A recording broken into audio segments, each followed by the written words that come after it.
اعوذ باللہ من الشیطان الرجیم بسم اللہ الرحمن الرحیم. اچھا، کل ہم نے غزوہ تبوک کی تھی جس میں مسلمانوں نے کن کو شکست دی تھی؟ ایگزیکٹلی، الحمدللہ یاد ہے. رومیوں کو شکست دی تھی، اور پھر جو بھی بچے کچے قبائل تھے ان سب کو پتہ چل گیا کہ مسلم سے ٹکر لینا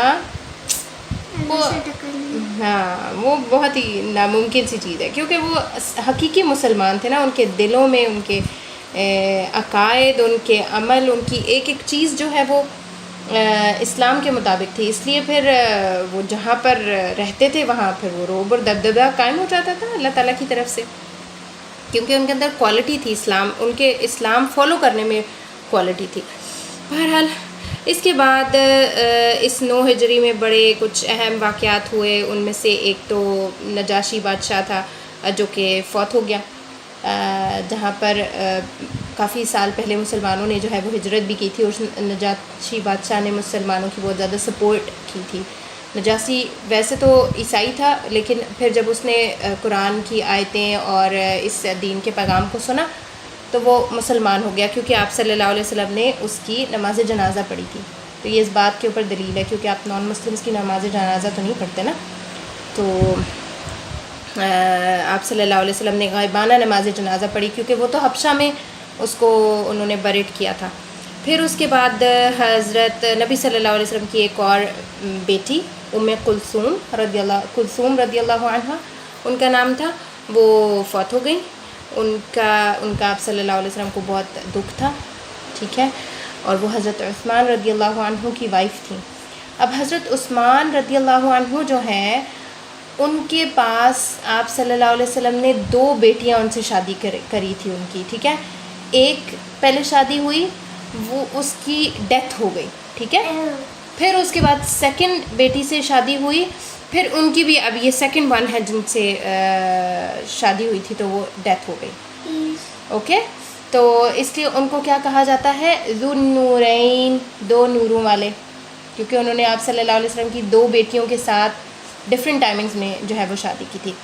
تو آپ صلی اللہ علیہ وسلم نے اس موقع پہ حضرت عثمان کو فرمایا کہ اگر میرے پاس تیسری لڑکی ہوتی تو میں وہ بھی تمہارے ساتھ شادی کرا دیتا. اس کی وہ اچھے تھے، فیبولس پرسنالٹی تھے خدا. وہ بہت رچ تھے، وہ گفٹس تو دیتے ہی ہوں گے اپنی بیوی کو.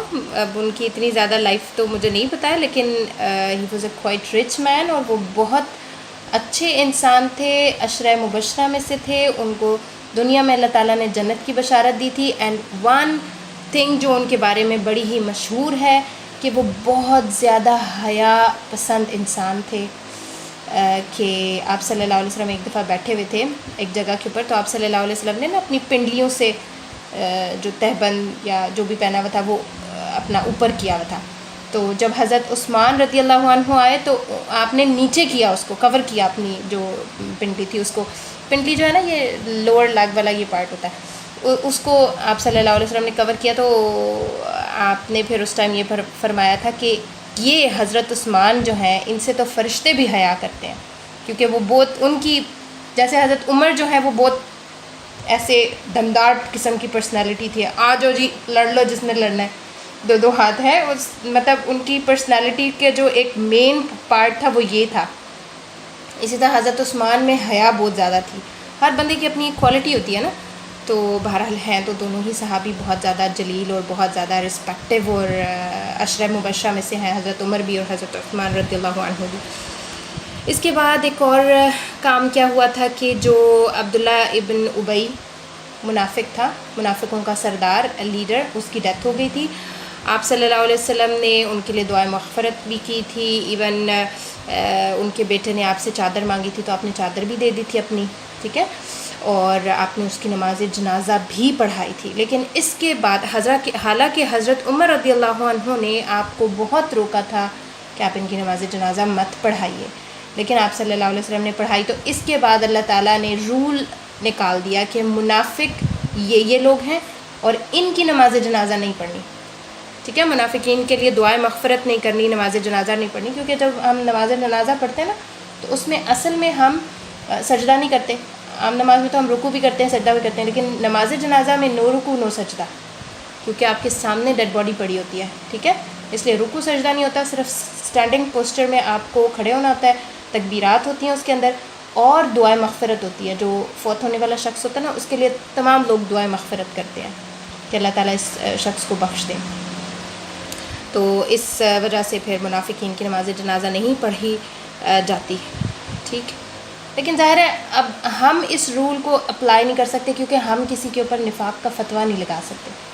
ان کو تو اللہ تعالیٰ نے بتایا تھا نا، اللہ تعالیٰ تو دلوں کے حال جانتا ہے. تو آپ صلی اللہ علیہ وسلم کو اللہ تعالیٰ نے بتایا تھا، پھر آپ صلی اللہ علیہ وسلم نے حذیفہ بن الیمان کو بتایا تھا، رائٹ. تو اب اس کے علاوہ جو باقی صحابہ تھے، وہ جو بھی مسلمان اپنے آپ کو مسلمان کہتا تھا، اس کی نماز جنازہ پڑھتے تھے. اب ہو سکتا ہے اس میں سے کوئی ایسا بھی ہو جو منافق ہو، کیونکہ مدینہ میں تھے نا کچھ لوگ منافق تھے، تو اس لیے. اچھا، یہ تو ہمارے پاس کچھ چھوٹی چھوٹی باتیں تھیں، کچھ 9 ذی الحج کے بارے میں، 9 ہجری کے بارے میں. اچھا، اب 9 ہجری کو آپ حضرت ابوبکر صدیق نے ایک حج کیا تھا. حضرت ابوبکر صدیق کی قیادت میں پھر بہت سارے اور لوگوں نے بھی حج کیا تھا. تو حضرت ابوبکر صدیق جو ہیں وہ مدینہ سے ایک قافلے کی فارم میں گئے، اور پھر جو لوگوں نے حج کرنا تھا ان کے ساتھ وہ بھی وہاں سے گئے. اور ابھی وہ تھوڑا سا آگے ہی گئے تھے تو اللہ تعالیٰ نے کچھ آیات نازل کیں جس میں عہد و پیمان جو ہے وہ ختم کیا گیا مشرکین وغیرہ کے ساتھ نا. تو اس پیغام کو بھیجنے کے لیے آپ صلی اللہ علیہ وسلم نے حضرت علی کو بھیجا. کیوں؟ کیونکہ حضرت علی جو ہے نا وہ آپ صلی اللہ علیہ وسلم کے چچا کے بیٹے تھے. تو عہد و پیمان جب ختم کرنا ہونا تو عربوں میں یہ وہ تھا کہ اپنا رشتہ دار یا وہ خود بندہ عہد و پیمان کو ختم کرے گا، رائٹ. تو اب حضرت علی یہ کام کر سکتے تھے، حضرت ابوبکر صدیق کے ساتھ رشتہ داری نہیں تھی نا، تو وہ یہ کام نہیں کر سکتے تھے. اس لیے حضرت علی گئے، جا کے ابوبکر صدیق رضی اللہ عنہ کے قافلے کے ساتھ ملے. تو حضرت ابوبکر صدیق نے ان سے پتہ کیا پوچھا کہ امیر تم ہو یا میں ہوں؟ ٹھیک ہے، حضرت علی نے کہا میں امیر نہیں ہوں. مطلب آپ یہ چیز دیکھیں کہ حضرت ابوبکر صدیق نبی صلی اللہ علیہ وسلم کے ساتھ اس ٹائم سے ہیں جب سے نبوت نہیں تھی، ٹھیک ہے. آپ صلی اللہ علیہ وسلم کے ساتھ وہ تھے، اور جب نبوت ملی پھر اس کے بعد حضرت ابوبکر صدیق جو ہے وہ ابوبکر صدیق رضی اللہ عنہ جو ہے وہ آپ صلی اللہ علیہ وسلم کے اوپر ایمان لائے، ٹھیک ہے. لیکن اب یہاں دیکھیں کہ اتنے سارے مشکل مراحل جو آپ صلی اللہ علیہ وسلم نے دیکھے، جہاد کے، غزوات کے، فائنینشلی ویکنس کے ٹائم، جو اکنامک پریشر، پھر اس کے بعد ہجرت، اور پھر سب کچھ جو آپ صلی اللہ علیہ وسلم کی لائف میں، وہ حضرت ابوبکر صدیق بھی جو ہیں وہ نبی صلی اللہ علیہ وسلم کے ساتھ ہی تھے، وہ بھی یہ ساری چیزیں دیکھ رہے تھے. تو اب آپ دیکھیں کہ اس ٹائم پہ بھی حضرت ابوبکر صدیق نے یہ نہیں کہا کہ نہیں میں آئی ول بی دا لیڈر، بھئی تم کہاں سے آگے اور میں کیوں تم سے پوچھوں، میں تو نہیں پوچھوں گا، اوکے. تو لیکن انہوں نے اس چیز کو یہ کہا کہ اگر نبی صلی اللہ علیہ وسلم نے امارت چینج کی ہے اور حضرت علی رضی اللہ عنہ کو دی ہے تو I am going to accept it. اسی وجہ سے انہوں نے حضرت علی سے پوچھا. تو یہ چھوٹی چھوٹی باتیں جو ہے نا بڑی امپورٹنٹ ہیں اس چیز میں، کہ میں نہیں تھی ان لوگوں میں. وہ کہتے تھے کہ نہیں، جو بھی ہے اسلام کا کام ہے، تو ہم چاہے امیر بنیں چاہے ہم نہ بنیں، ڈزنٹ میٹر. اوکے، اس کے بعد قافلہ چلا، پھر اس کے بعد جا کے انہوں نے حج وغیرہ کے جو بھی کام کرنے تھے حج ادا کیا. حضرت ابوبکر صدیق رضی اللہ عنہ نے، ان کے ساتھ جو باقی لوگ تھے انہوں نے بھی، حضرت علی نے بھی حج کیا آف کورس. پھر اس کے بعد حج کرنے کے بعد حضرت علی نے جو ہے ایک جمرے کے پاس کھڑے ہو کر اعلان کیا کہ جس کا حکم نبی صلی اللہ علیہ وسلم نے انہیں دیا تھا نا، کہ تمام کے تمام جو عہد والے ہیں ان کا عہد ختم ہو گیا. پھر البتہ جن مشرکین نے مسلمانوں کے ساتھ عہد نبھائے تھے ان کے ساتھ ٹھیک تھے، جنہوں نے کوئی کمی بیشی کی تھی ان کے ساتھ عہد ختم ہوئے تھے. یہی پیغام آپ صلی اللہ علیہ وسلم نے حضرت علی کو وہاں پہنچانے کے لیے کہا تھا. اس کے بعد حضرت ابوبکر صدیق نے کہا کہ آج کے بعد نو مشرک الاؤڈ ان بیت اللہ. اللہ تعالیٰ کے گھر میں کوئی شرک کرنے والا بندہ نہیں آ سکتا، وہ طواف نہیں کر سکتا.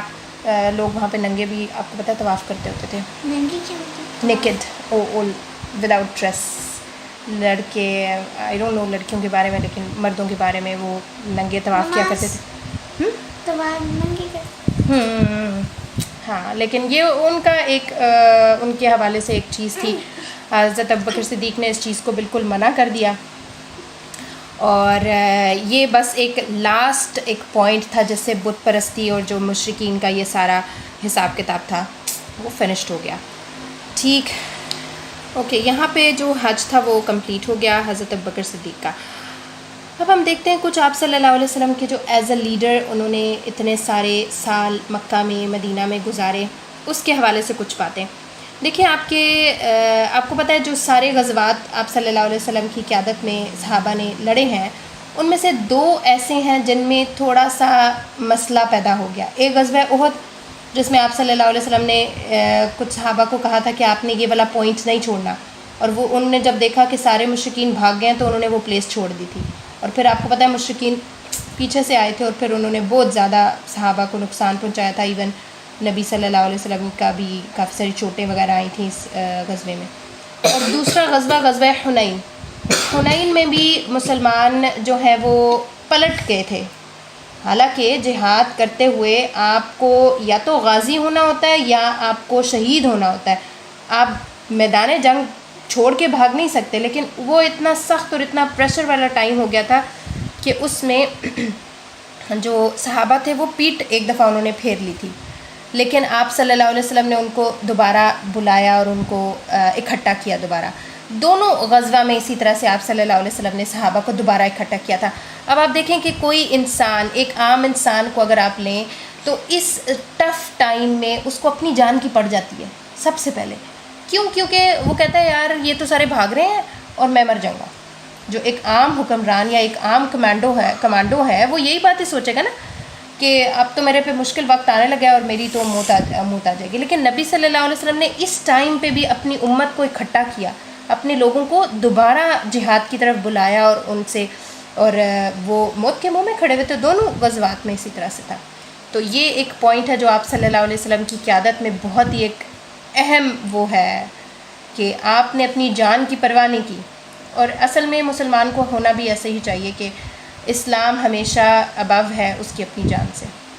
although یہ ایک بہت ہی ڈیفیکلٹ, جب آپ ایکٹ کرنے لگتے ہو نا تو یہ بہت ہی مشکل قسم کا ایک ٹاسک ہے کہ آپ اپنی جان کو نہ سوچو بلکہ اسلام کو سوچو.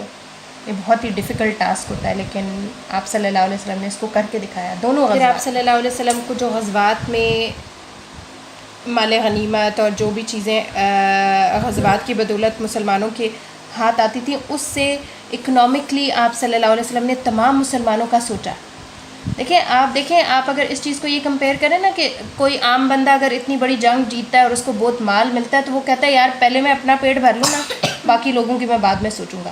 لیکن آپ صلی اللہ علیہ وسلم نے جو بھی غزوات وغیرہ سے ان کو رہائش گاہیں یا جو مال متاع مویشی یہ سب چیزیں ملتی تھی, آپ صلی اللہ علیہ وسلم نے اس سے مسلمانوں کا اکنامک جو ایک سٹیٹس تھا اس کو ہائی کرنے کی کوشش کی. ناٹ ان دیٹ سینس بہت زیادہ امیر بنانے کی, لیکن جو شخص جس چیز کی ضرورت تھی اس کے حساب سے ان کو وہ چیزیں دی تاکہ یہ اکنامکلی سٹیبل ہوں. کیونکہ آپ کو پتہ ہے ہجرت کے ٹائم پہ تو مدینہ والوں کو ہر چیز شیئر کرنی پڑ گئی تھی مکہ والوں کے ساتھ, تو جو فائنینشلی بہت سارے کرائسس تھے مسلمانوں کے ہاتھ میں, تو آپ صلی اللہ علیہ وسلم نے ان سب چیزوں کو اس طریقے سے ہینڈل کیا. بڑا ہی ایک امپورٹنٹ پوائنٹ ہے ہمارے پاس, اور وہ یہ کہ آپ صلی اللہ علیہ وسلم کے غزوات سے پہلے جو لوگ دور جاہلیت میں, کیونکہ آپ صلی اللہ علیہ وسلم سے جو پہلا دور ہوتا ہے اس کو ہم کہتے ہیں دور جاہلیت, ٹھیک ہے. جاہل آپ کو پتہ نا, ان پڑھ جاہل ہم کہتے ہیں جس کو اویئر نہیں ہوتا جو چیزوں سے. تو دور جاہلیت میں جو لوگ جنگیں لڑا کرتے تھے اس میں ان کا کیا مقصد ہوتا تھا؟ لوٹ مار کرنا, قتل کرنا, غصے نکالنا دوسری قوم کے اوپر, ٹھیک ہے نا. اس میں وہ بچوں کو بھی مارتے تھے, عورتوں کو بھی مارتے تھے, عورتوں کی ڈس رسپیکٹ بھی کرتے تھے. کیونکہ آپ کو پتہ ہے کہ یہ ایک جو ہے ایک بدقسمتی کے ساتھ شروع سے لے کے دنیا کے اور آخر تک آج تک یہی ہے کہ آپ دیکھیں کہ ڈس رسپیکٹ خاندان میں اگر کسی کی کرنی ہو نا تو وہ عورتوں کو ہی چوز کرتے ہیں, قوموں میں کرنی ہو تو بھی وہ عورتوں کو ہی چوز کرتے ہیں, کیونکہ عورتوں کی عزت کو سب سے پہلے ہر جگہ کے اوپر نشانہ بنایا جاتا ہے. تو یہاں پر بھی جو ہے نا دور جاہلیت میں لوگ عورتوں کو بھی مارتے تھے, بچوں کو بھی, کمزور لوگوں کو بھی, ان کے جو اس طرح کے جو ویک پوائنٹس تھے ان سب کے اوپر وہ حملہ کرتے تھے. لیکن آپ صلی اللہ علیہ وسلم نے آ کر جنگ کا مقصد ہی بالکل بدل دیا, اس کا ویژن ہی بالکل چینج کر دیا. آپ صلی اللہ علیہ وسلم نے کہا کہ بھائی کسی کمزور کے اوپر ہاتھ نہیں اٹھانا، بچوں کے اوپر ہاتھ نہیں اٹھانا، یہ جو آپ کے کھیت وغیرہ ہیں ان کو تباہ نہیں کرنا، ٹھیک ہے، عورتوں کو نہیں آپ نے وہ کرنا، مارنا نہیں ہے. جو تو جہاد میں آتی ہے نا وہ تو ایک علیحدہ بات ہوتی ہے، لیکن جو عام گھروں میں لوگ رہنے والے ہیں ان کو نہیں آپ نے وہ کرنا. جو آپ سے نہیں لڑ رہا، آپ نے گھر میں بیٹھا ہوا ہے، آپ نے جا کے اس کو نہیں مارنا، ٹھیک ہے. آپ نے جو ایریا کے اندر، جو آپ کی سوسائٹی کے اندر چیزیں بنی ہوئی ہیں، گھر بنے ہوئے ہیں، پودے وغیرہ ہیں، درخت ہیں، ان سب چیزوں کو نہیں خراب کرنا. اور دوسری بات یہ کہ جو بھی اسلام میں جنگ ہوتی تھی نا وہ اسلام کی سربلندی کے لیے ہوتی تھی. کسی قومیت یا کسی مطلب ہاں کہہ دیں جی ہم ملک ہیں تو ہماری فلانے نے بےزتی کر دی تو ہم اٹھ کے جہاد کر لیں، تو دس از ناٹ جہاد، ٹھیک ہے. جہاد ہمیشہ اسلام کے نام پہ ہوتا ہے، قوموں کے نام پہ نہیں ہوتا، کسی ایک چیز کو بلند کرنے کے لیے نہیں ہوتا، صرف اللہ تعالیٰ کے کلمہ کو بلند کرنے کے لیے ہوتا ہے، ٹھیک ہے نا. تو یہ ایک کنسیپٹ ہے جو کہ جہاد. اس کے علاوہ جب آپ صلی اللہ علیہ وسلم یہ بھی ہدایت کرتے تھے کہ جب کہیں تم لوگ پہنچتے ہو تو آدھی رات کو تم نے ان کے اوپر حملہ نہیں کرنا، صبح ہونے کا انتظار کرنا ہے، پھر اس کے بعد ان پہ حملہ کرنا ہے. لوگوں کو آگ سے نہیں جلانا، کسی کو آگ لگا کے نہیں جلانا، یا کسی کو باندھ کے نہیں مارنا. یہ سب چیزیں کسی کو آگ لگا کے مارنا نہیں ہے. یہ ایٹیکیٹس ہے نا، یہ ادب آداب ہے نا جنگ کے. یہ آگ والا تو ایسے اسٹوپڈ ہے کیونکہ اگر آپ آگ لگا دو پورا کام ختم ہو جائے گا. ہاں لیکن یہ اچھی بات نہیں ہے نا، یہ آپ صلی اللہ علیہ وسلم نے اس سے منع کیا ہے. کیونکہ ہاں کیونکہ آپ کو پتہ ہے آگ کا عذاب صرف اللہ تعالیٰ کے لیے مختص ہے. اللہ تعالیٰ نے جہنم میں جس طرح بنائی ہے تو وہ کسی دوسرے کے لیے الاؤڈ نہیں ہے. پھر کسی کو باندھ کے نہیں مارنا، جیسے آپ کسی کو کسی درخت کے ساتھ باندھ دو پھر اس کے بعد اس کو مارو، اس طریقے سے مارنے سے آپ صلی اللہ علیہ وسلم نے منع کیا ہے. آدھی رات میں بھی یہ تو آل دا ٹائم ہے نا، آپ باندھ کے. اب یہ ساری اسٹریٹجیز جو ہم نے دیکھی غزوات کی بھی اور آپ صلی اللہ علیہ وسلم کی زندگی کی، تو یہاں پر آپ دیکھیں کہ فتح مکہ کے موقع پہ جو مسلمانوں کی تعداد تھی وہ 10,000 لوگ تھے، ٹھیک ہے. اس کے تقریباً سال پورا نہیں ہوا تھا کہ غزوہ تبوک ہوا جو رومیوں کے ساتھ جنگ ہوئی تھی نا، اس میں آپ کو پتہ ہے 30,000 پیپل ہو گئے تھے، 10,000 سے 30,000. تو بہت تیزی سے فتح مکہ کے بعد اسلام بہت تیزی سے پھیلا. 10,000 کی تعداد فتح مکہ کے موقع پہ ہو گئی تھی، مطلب فتح کے بعد جو ہے نا کافی سارے لوگ اسلام قبول کیا تھا. اور اس کے بعد پھر غزوہ تبوک کے 30,000 یعنی ڈبل سے بھی اوپر لوگوں نے اسلام قبول کیا. اور حجۃ الوداع جو کہ اس کے تقریباً سال 2 بعد ہوا ہے، حجۃ الوداع جو آپ صلی اللہ علیہ وسلم کا حج تھا، اس میں 1,24,000، ٹھیک ہے. آپ جب 100,000 بناؤ، جب آپ 100,000 بناؤ تو 1,00,000 بنتا ہے، ٹھیک ہے. تو 100,000 یعنی 1,00,000 اور اس کے پلس 24,000 اور یہ بھی کہا جاتا ہے کہ 44,000 پلس پیپل. تو یہ آپ دیکھیں کہ کتنے زیادہ لوگوں نے غزوہ تبوک کے بعد، کیونکہ غزوہ تبوک کے بعد تو بس سارا معاملہ ہی ختم ہو گیا نا، ساری دنیا نے اس چیز کو مان لیا کہ ہاں بھائی مسلمانوں سے ٹکر نہیں لے سکتے اور یہی حق سچ ہے. تو اس کے بعد پھر بہت سارے لوگ اسلام قبول کیا انہوں نے.